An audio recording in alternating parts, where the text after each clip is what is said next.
have that the set of roots form a relatively compact set, and hence you have a map from Q to PG, so P of R, and that would extend to a one-parameter set. On R, it is a very classical old result by Levy, where you have this that all infinitely divisible measures look like the composition of Gaussian, exponential, and Dirac measures. So that's from 1925. So on compact Lie groups also, you can embed any infinitely divisible measure in continuous one-parameter. In fact, on any compact group, if your connected component is R-wise connected, then you can embed any infinitely divisible measure into an embedding one-parameter series. This is so compactly generated Delporter Lie groups. So for the connected ones, it was done by Varel and McPruden.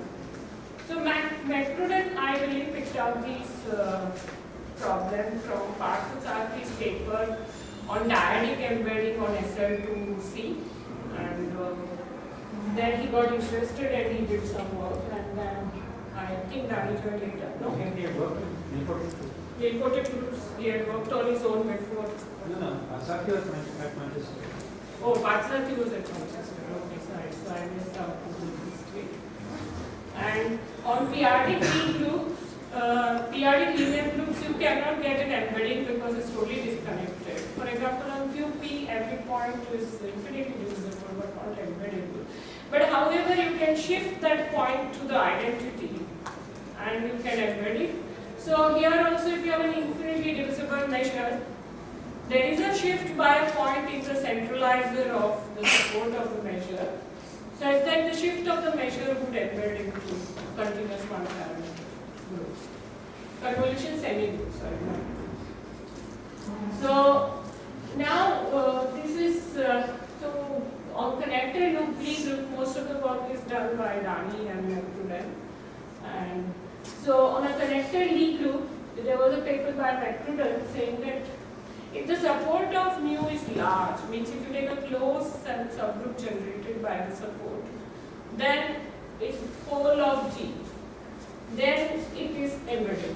So when support of mu is large, in some sense the set of roots becomes small, it becomes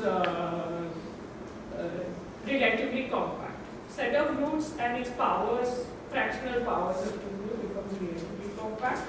And so you can get a embedding, rational embedding, which you would extend it to a real embedding because it's a Lie group. So in most cases, our group is connected Lie group. Once you have a rational embedding, you can get a real embedding. So whether it is relatively compact or not, because there is a result by Dani and McPruden that if once you have a rational homomorphism from so Q plus to PG, then it automatically has that the image of 0, 1 intersection Q closure is compact in PG. And that would extend to embedding of the measure. So then one major paper was on linear groups. So almost generally, if you have a connected Lie group which has a linear representation with discrete kernel, then any infinitely divisible measure on it is embeddable. So if you have linear groups, simply connected groups are linear. And so these groups they called in a later paper Lie groups of class C. So what is this class C? They characterize this as follows. Of course, the class C definition is that a group with a linear connected Lie group with a linear representation with discrete kernel. But they characterize in terms of this, that if you have a connected group G and R is the solvable radical of that group, then R are the closure of the commutator subgroup of R is a connected nilpotent group and it has a maximal torus which they call the C kernel of G. And this is a characteristic subgroup, so it is central sub. Okay. So in particular, if G is a connected group, then and it has a central torus of maximal dimension, say T, then G by T would be in class C. So that is the way to connect to all connected Lie groups. If you have a connected Lie group, you go modulo maximal compact central subgroup, then you will end up connected or otherwise you would end up in class.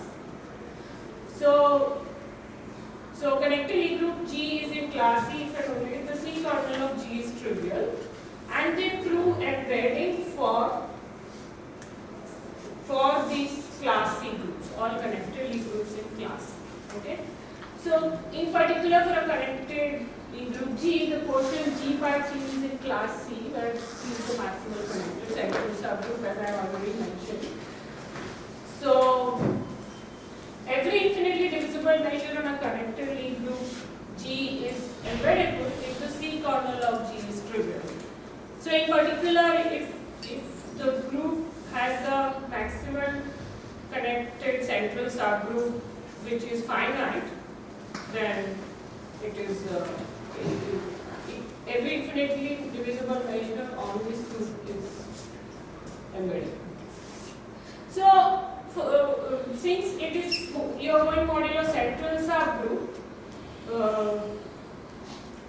you can do the following, that you take measure mu, take this T which is the maximum torus in the center and convolve with mu. So if mu is infinitely divisible, mu star omega T is infinitely divisible, where omega T is the Haar pressure supported on the torus T. And its image on G by T would be embeddable, and there is a one-to-one correspondence between the embedding on G by T and you can pull it back to T with convolving with omega T on G, and that would be embeddable. And this T could be larger, so you can replace it by C kernel. So this is where it stood for a long time, 2 years, and so there are these other things like if you use symmetric measure with symmetric groups, then they are always unique. You can use representation theory and like in linear operators, non-linear operators, symmetric operator has a unique symmetric root. So you can go to convolution operators and say the roots are unique, so you can get embedding of mu. But I believe that if you just have a symmetric measure on a connected Lie group, you can embed it, but I haven't checked the proof. So those of you who want to know more details about history till then, McRudden has 2 survey articles in the Positivity of Lie Theory, which was in 2001, I forget. But and Proceedings of Simpart TFR School, which took place in 2002, but it appeared in 2006. So now I'm just wondering for which class of Lie groups was the embedding problem not known until 2007. So, well, I put some vague statement like any generic infinitely divisible measure on a connected Lie group, unless it falls into one of the cases. So sometimes, of course, if you know a specific measure, you can see that there is an embedding by studying the structural property or the supporter. So this more. So, as you know that if the group had a linear representation whose kernel was discrete, you had no problem. So, the connected groups whose representation, suppose there was a representation whose kernel had a torus in the kernel, maximum connected central subgroup in the kernel, which is non-trivial, then you would have problem. So, these are typically small dimensional examples are compact extensions of Heisenberg groups which have compact central subgroups. If you take a representation of them, then it would have this central subgroup T in the column. So for example, the groups of this type with the smallest dimension possible for which the embedding problem was not solved is the so-called walnut group. And this was, as Dr. said, the term was coined by Matt Pruden to say that this was the hardest nut to crack. Though I don't think walnuts are very hard to crack because that's my favorite dry fruit and I keep eating it all the time. And I haven't broken my teeth yet. So, but now it is, well, so the walnut group is defined as follows. Take a three-dimensional Heisenberg group H with the one-dimensional central torus Z. Now take a discrete subgroup D in the center. So that is, one-dimensional center is R. I will give a specific description later. So take a discrete subgroup and take n equal to h by d. So this is the Heisenberg group, and z by t is the t, which is the one-dimensional torus, isomorphic to S1. And there is a canonical action of SL2R on H, which fixes elements of the center. So this action extends to h by d, which is L, and you take G equal to SL2R, semi-direct product N, and you take K to be a subgroup of SL2R, which is group of rotation, and you take G equal to, so W equal to K semi-direct product N. So N is our Heisenberg group, which is H by T, and K is group of rotation, and this W is called the walnut group, which is a four-dimensional solvable group. As we know, for nilpotent groups, it's already solved. This W is called the walnut group, and it turns out that any linear representation of G or W will have T in its column. So neither G nor W belongs to class C. Okay, so let me just give more description about the action.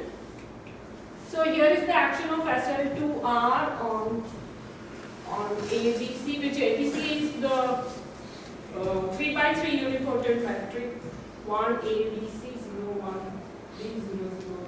Sorry, so that's ABC, and the action of SL2R is given like that, which I have described. And so C is in the center Z, which is, you can see that is fixed by this action, right? Because if you have the other term 0, then you will end up with just C there. The C prime will be C.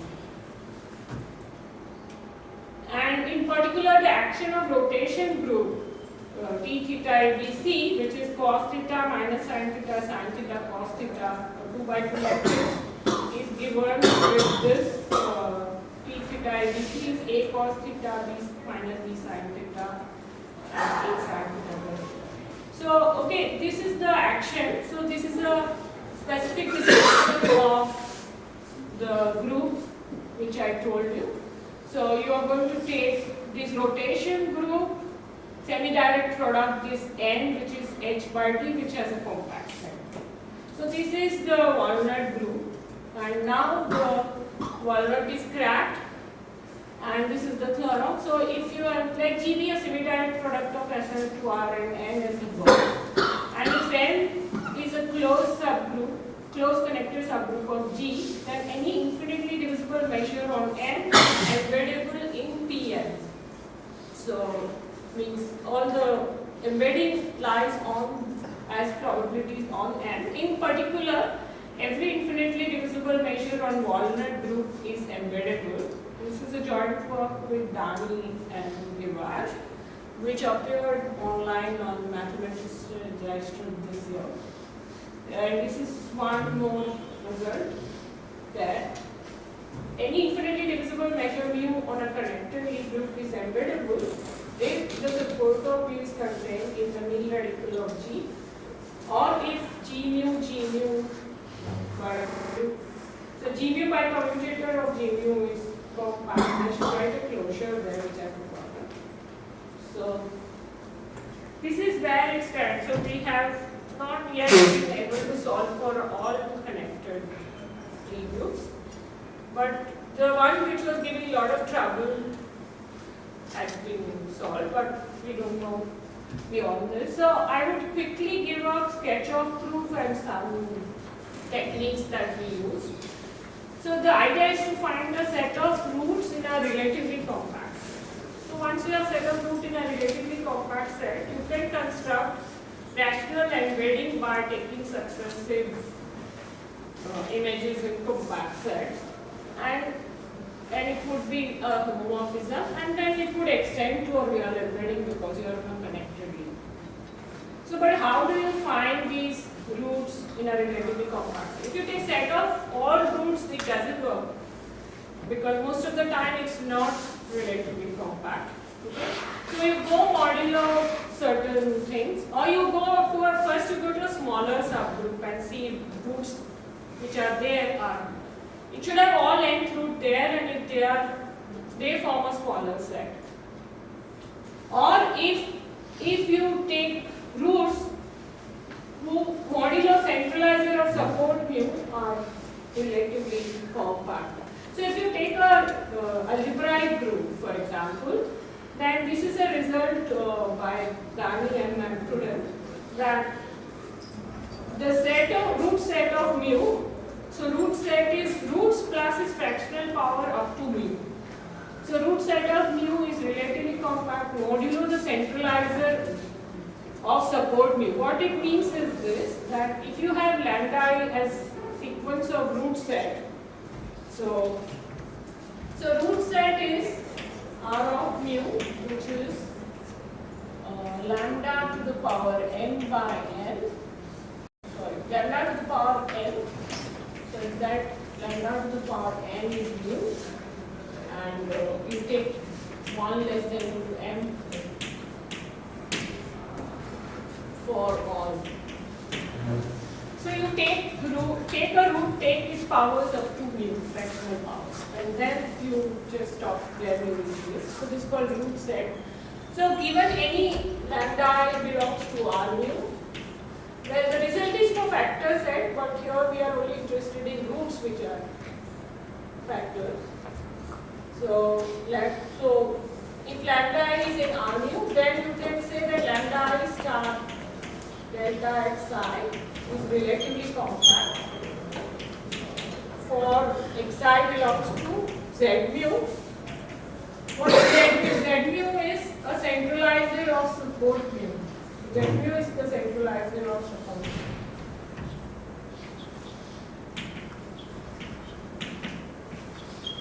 Xg equal to, sorry, Xg X inverse equal to G for all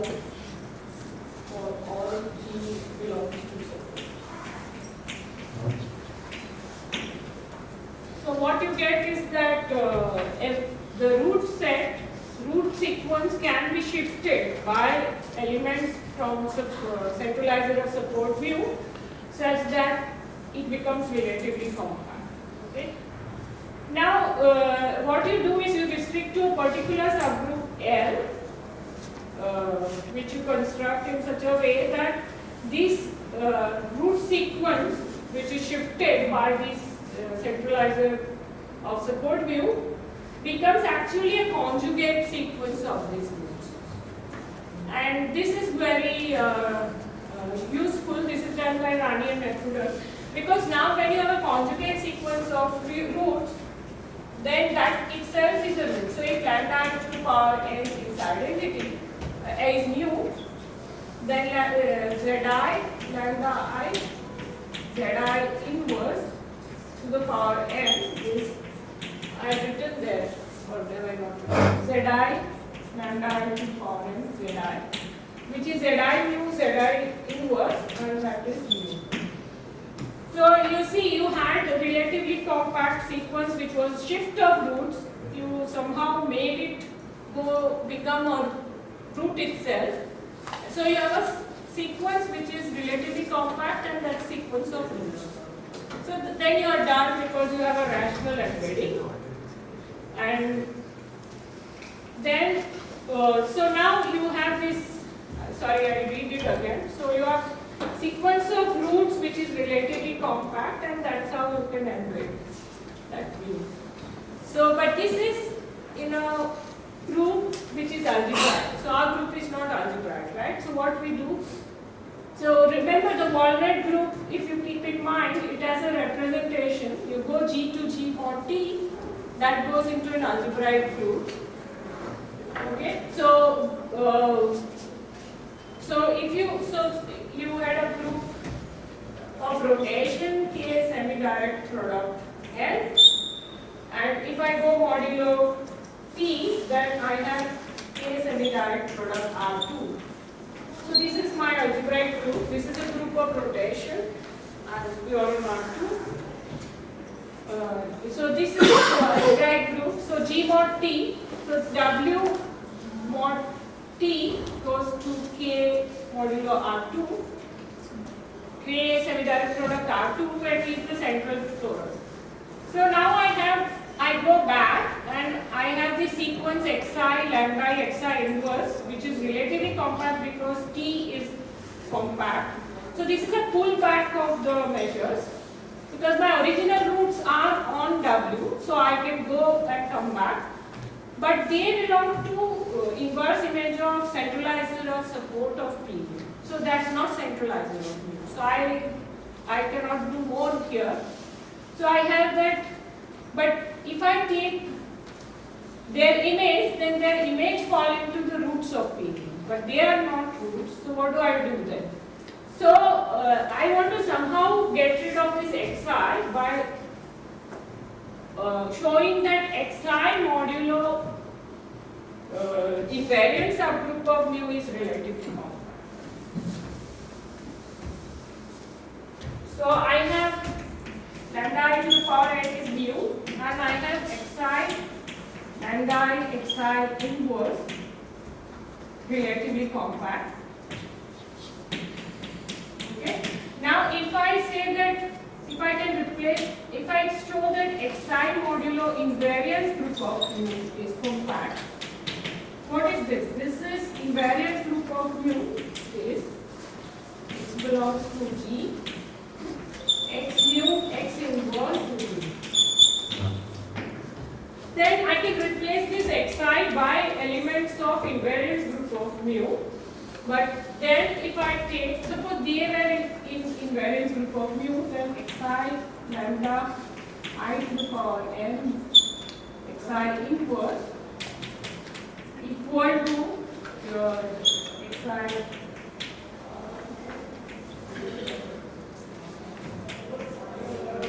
and this is actually x mu x inverse, and which is mu. So they become roots of mu. So if I can get rid of this xi, replace this xi by sequence which is in invariant group of mu, then I can do this. So for that we use results of concentration functions of probability measures to show that images of this xi mu, xi inverse are of the form tau mu, where tau is an automorphism which fixes t point-wise. I'm of course not going into detail anymore. But for after that, what we use is, there is some result by Dani and Clauschmidt that when you are on Rn, a group or in case direct product Rn, the measure which is infinitely divisible, the part, if you go, so if it is on Rn, then the rotation, because it becomes invariant under rotation. And using that concentration function, and that the limits are just or image under automorphism which fixes t point-wise. And there is a result about Fourier transform which I will state now here. We show that xi modulo I mu is relatively compact. And then you are done, because you will have root sequence which is conjugation by elements of I mu. So they become roots and they are relatively compact, so you are embedding. And what is that result? So the way we get relatively compact set of roots and its fractional powers up to mu and choose rational embedding. This is another theorem in that paper in math side. So if you have a K is a compact connected subgroup of GLDR, such that K action on RD has no non-zero fixed point. It just mixes everything up. And if lambda is a K invariant measure on RD, such that lambda is not supported, lambda has no support on any proper subspace of RD, then lambda to the power d has a density in RD, and in particular the Fourier transform of lambda vanishes. This is what we used to show that if you have conjugates of mu which are relatively compact and its limits are of the form as I mentioned below, then it would give you that it should be relatively compact modular invariants. So, of course, your original measure doesn't have these properties like that it's zero proper subspace, but you take parts of mu on proper subspaces such that it doesn't exist on further proper subspaces. And then you study each of them separately because under the conjugation, the dimension doesn't change. And that is how you do this. And so we use concentration functions, lot of other earlier results, and we use this thing, which this result, which we prove in the paper, and so it proves for a particular model. And so the proof has many tricky things. One of the tricky things which doesn't need result like this is which I mentioned that if you have G mu over G mu compact. So the thing is that a lot of things depend on you have a group G, then you have GG. This is an abelian group which looks like a vector space and some compact group C. Right? And if your measure is supported on inverse image of C, then you don't need many of these things. So that is why this condition was put. The other thing is that if you have measure supported on real radical, you go modular torus, then modular torus, you have the measure has no non-trivial compact subgroup part, non-trivial hard measure idempotent part. So you can do things and you don't need this kind of Fourier analysis for that. So that is why measure supported on real radicals are embedded on the whole group. So I stop here.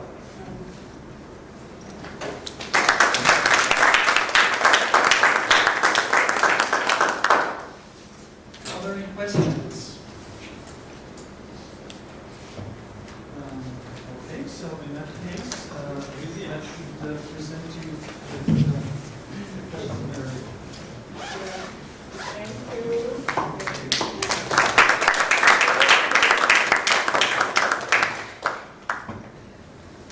So we will take a 5-minute break.